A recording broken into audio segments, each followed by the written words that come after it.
साल था 1976। Cambridge university की एक पुरानी धूल भरी लाइब्रेरी में एक प्रोफेसर अपने रूटीन काम में लगे हुए थे। उनका नाम है जॉर्ज एंड्रूज, एक अमेरिकन मैथमेटिशियन। बस कुछ पुराने पेपर्स देखने आए थे, लेकिन उस दिन एक डस्टी बॉक्स के अंदर उन्हें कुछ ऐसा मिला जिसने पूरी मैथमेटिकल दुनिया को हिला कर रख दिया। वो पुराने पेपर्स हाथ से लिखे हुए थे, उसकी स्याही भी धुंधली पड़ चुकी थी और कागज पीले और ब्रिटल हो चुके थे, लेकिन उन पर लिखे हुए इक्वेशंस आज भी उतनी ही शार्प, उतनी ही अलाइव थे जैसे कल ही लिखे गए हों। वो लगभग 138 पेजेस थे और हर पेज पर ऐसे मैथमेटिकल फॉर्मूलाज थे जिन्हें देखकर एंड्रूज के हाथ कांपने लगे। आखिर ये किसके लिखे हुए थे?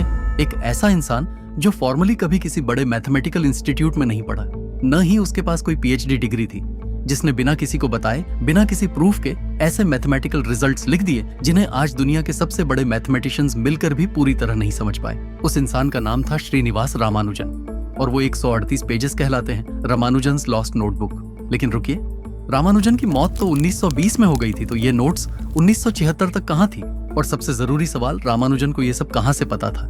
आज हम उस रहस्य की परतें उठाएंगे।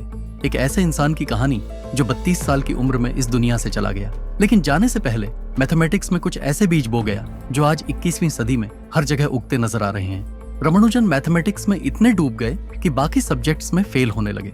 कॉलेज की स्कॉलरशिप भी चली गई। एक वक्त ऐसा आया जब उनके पास खाने तक के पैसे नहीं थे। इसी दौर में उन्होंने अपनी पहली नोटबुक लिखी, फिर दूसरी लिखी। इन नोटबुक्स में ऐसे रिजल्ट्स थे जो उस वक्त की मैथमेटिकल दुनिया के लिए कंप्लीटली नए थे। 1913 में एक डेस्परेट कोशिश में रामानुजन ने कैम्ब्रिज यूनिवर्सिटी के प्रोफेसर G.H. हार्डी को एक लेटर लिखा। उस लेटर में उन्होंने अपने कुछ थ्योरम्स शेयर किए। जब उन्होंने पहली बार वो लेटर देखा तो उन्होंने सोचा ये किसी फ्रॉड का काम है, लेकिन रात को जब उन्होंने उन थ्योरम्स को ध्यान से देखा तो वो चौंक गए। हार्डी ने बाद में लिखा, ये थ्योरम्स सिर्फ एक इंसान लिख सकता था जो ट्रूली अ जीनियस हो। हार्डी ने तुरंत रामानुजन को कैम्ब्रिज बुलाया और 1914 में एक तमिल ब्राह्मण जिसने कभी फॉर्मल मैथमेटिक्स नहीं पढ़ी, कैम्ब्रिज यूनिवर्सिटी की उन कॉरिडोर्स में चला जहां दुनिया के सबसे बड़े मैथमेटिकल माइंड्स काम करते थे। कैम्ब्रिज में रामानुजन ने एक के बाद एक ऐसे थ्योरम्स प्रूव किए जिन्हें देखकर प्रोफेसर्स हैरान रह जाते थे। हार्डी खुद कहते थे कि रामानुजन का मैथमेटिकल इंट्यूशन ऐसा था जैसे उन्हें रिजल्ट्स पहले से दिखते थे और प्रूफ बाद में आता था। नॉर्मल मैथमेटिक्स में पहले लॉजिक होता है, फिर रिजल्ट, लेकिन रामानुजन के साथ पहले आंसर था, फिर रास्ता। अब आते हैं उस लॉस्ट नोटबुक पर। 1919 में रामानुजन बीमार पड़ गए। वो ट्यूबरक्लोसिस से पीड़ित थे। वो इंडिया वापस लौट आए थे और 1920 में सिर्फ 32 साल की उम्र में उनका निधन हो गया। लेकिन आखिरी कुछ महीनों में बिस्तर पर लेटे हुए उन्होंने कुछ पेजेस भरे। वो पेजेस किसी को नहीं दिए और न ही किसी को प्रॉपरली एक्सप्लेन किए, बस लिख दिए और इस दुनिया से चले गए।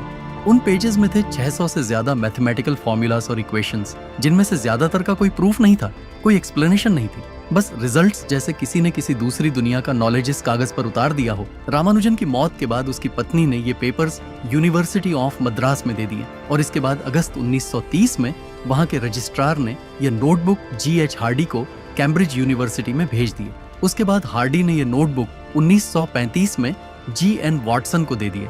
फिर उन्होंने अपने दोस्त के साथ मिलकर इन डॉक्यूमेंट्स को एग्जामिन किया और इन पेपर्स में सबसे famous mock theta functions examine किए गए।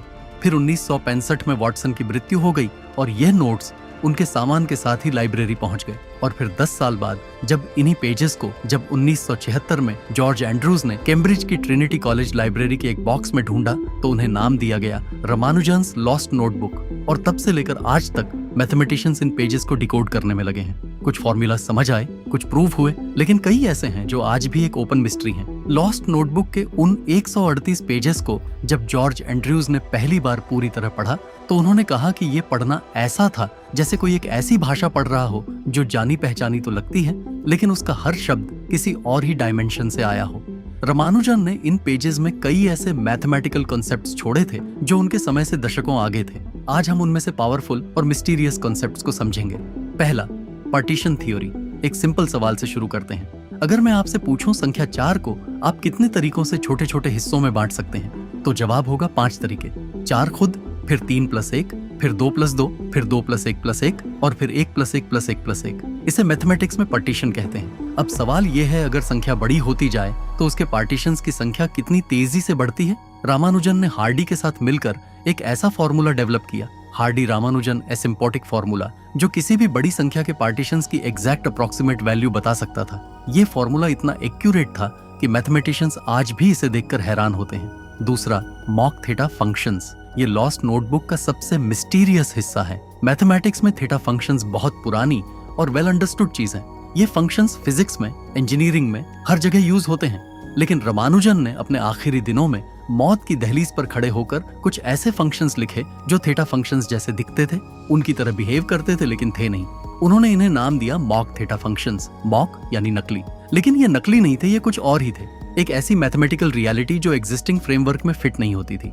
रामानुजन ने इन फंक्शंस को डिफाइन किया, इनके प्रॉपर्टीज लिखे, इनके एग्जांपल्स दिए, लेकिन ये एक्सप्लेन नहीं किया कि ये आखिर हैं क्या। लेकिन सबसे चौंकाने वाली बात ये थी, जब ज़्विगर्स की थ्योरी को फिजिसिस्ट्स ने देखा तो उन्होंने पाया कि मॉक थीटा फंक्शंस का सीधा कनेक्शन है ब्लैक होल्स की फिजिक्स से।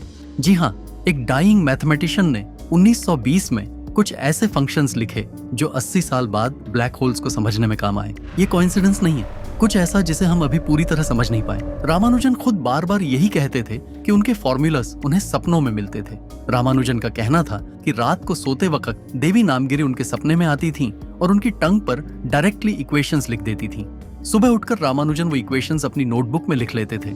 अब एक साइंटिफिक माइंड इसे डिसमिस कर सकता है। कई साइंटिस्ट्स का मानना है कि रामानुजन का ब्रेन इस हाइपागोजिक स्टेट में असाधारण रूप से एक्टिव था और इस स्टेट में उनका सबकॉन्शियस माइंड, जो दिन भर मैथमेटिकल पैटर्न्स प्रोसेस करता रहता था, सडनली ब्रेक थ्रू प्रोड्यूस करता था जो उन्हें सपने की तरह फील होते थे। रामानुजन के कई फॉर्मूलाज को जब मैथमेटिशियंस ने वेरीफाई करने की कोशिश की तो उन्हें पाया कि वो फॉर्मूलाज सही थे, लेकिन उनके प्रूफ्स नहीं थे। रामानुजन ने प्रूफ नहीं दिए थे और जब मैथमेटिशियंस ने खुद उन फॉर्मूलाज को प्रूव करने की कोशिश की तो उन्हें सालों, कभी कभी दशकों लग गए। इसका मतलब क्या है? इसका मतलब ये है कि रामानुजन का ब्रेन किसी ऐसे रास्ते से आंसर तक पहुंच रहा था जो नॉर्मल मैथमेटिकल रीजनिंग का रास्ता नहीं था। वो शॉर्टकट ले रहे थे, एक ऐसा शॉर्टकट जो हमें आज भी दिखता नहीं। हार्डी ने एक बार कहा था, रामानुजन की डिस्कवरीज की सबसे फ्राइटनिंग बात ये नहीं है कि वो कितनी ब्रिलियंट है, सबसे फ्राइटनिंग बात ये है कि उन्हें किसी ने नहीं सिखाया, ये उनका ट्रेडिशनल काम भी नहीं था। अब बात करते हैं उस मिस्ट्री की जो लॉस्ट नोटबुक में आज भी अनसॉल्व्ड है। लॉस्ट नोटबुक में रामानुजन ने कुछ ऐसे फॉर्मूलाज लिखे हैं जिन्हें मैथमेटिशियंस आज भी फुली अंडरस्टैंड नहीं कर पाए हैं। इनमें सबसे मिस्टीरियस है उनके कंटिन्यूड फ्रैक्शंस के कुछ रिजल्ट्स। कंटिन्यूड फ्रैक्शंस एक ऐसी मैथमेटिकल स्ट्रक्चर है जहां एक फ्रैक्शन के अंदर एक और फ्रैक्शन होता है और ये चेन इन्फिनिट तक चलती है। रामानुजन के कुछ कंटिन्यूड फ्रैक्शन रिजल्ट्स इतने प्रिसाइज हैं कि जब पहली बार हार्डी ने उन्हें देखा तो उन्होंने लिटरली लिखा, इन्हें देखकर मैं कांप गया। आज 2024 में भी लॉस्ट नोटबुक के कुछ स्पेसिफिक सेक्शंस हैं जिन पर काम चल रहा है। ब्रूस बर्नेट, जो रामानुजन के सबसे डेडिकेटेड मॉडर्न इंटरप्रेटर माने जाते हैं, उन्होंने अपनी पूरी एकेडमिक लाइफ इन नोटबुक को डिकोड करने में लगाई। दशकों की मेहनत के बाद भी वो कहते हैं कि रामानुजन ने जो देखा था उसकी डेप्थ का हम अभी बस सरफेस स्क्रैच कर रहे हैं। लेकिन सबसे डार्क और सबसे हॉन्टिंग मिस्ट्री कुछ और है। रामानुजन जब इंडिया वापस आए तो उनके आखिरी कुछ महीनों में उन्होंने जो काम किया वो उनके पूरे मैथमेटिकल करियर का सबसे एडवांस्ड काम था। एक इंसान जो मर रहा था वो उस वक्त सबसे ज्यादा अलाइव था मैथमेटिकल रूप से। क्या मौत की आहट ने उनके ब्रेन को कुछ ऐसा अनलॉक किया जो नॉर्मली लॉक्ड रहता है? क्या एक्सट्रीम फिजिकल सफरिंग ने उनके कॉन्शियसनेस को किसी ऐसी जगह पहुंचा दिया जहां से मैथमेटिकल रियलिटी ज्यादा क्लियरली दिखती है? ये सवाल साइंस के दायरे से बाहर हैं, लेकिन इन्हें इग्नोर भी नहीं किया जा सकता।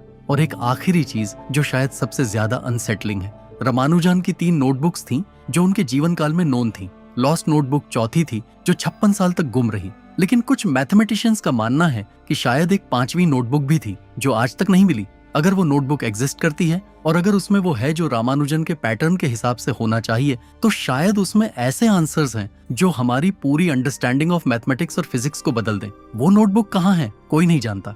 हम एक सवाल के साथ इस सफर पर निकले थे और अब इस सफर के आखिर में हम पाते हैं कि जवाब मिलने की बजाय सवाल और गहरे हो गए हैं। और शायद यही रामानुजन की सबसे बड़ी लेगेसी है। वो सिर्फ आंसर्स नहीं छोड़ गए, वो ऐसे सवाल छोड़ गए जो हमें हमेशा आगे खींचते रहेंगे। रामानुजन की पूरी कहानी को अगर आप एक स्टेप बैक लेकर देखें तो एक इंसान जिसके पास कोई रिसोर्सेज नहीं थे, कोई प्रॉपर एजुकेशन नहीं थी, जो गरीबी में पला, जो सिर्फ 32 साल जिया, उस इंसान ने अपने अकेले दम पर मैथमेटिक्स की एक ऐसी इमारत खड़ी कर दी जिसकी नींव पर आज की मॉडर्न साइंस टिकी है। और आज 100 साल बाद हम वही कर रहे हैं, उन पेजेस को पढ़ रहे हैं, उन्हें समझने की कोशिश कर रहे हैं। और हर बार जब कोई नया फॉर्मूला डिकोड होता है तो लगता है जैसे रामानुजन एक बार फिर मुस्कुराए, कहीं से, किसी ऐसी जगह से जहां शायद सारी मैथमेटिकल ट्रूथ्स पहले से लिखी हुई हैं। रामानुजन ने लिखा, an equation for me has no meaning unless it represents a thought of God. Srinivasa Ramanujan.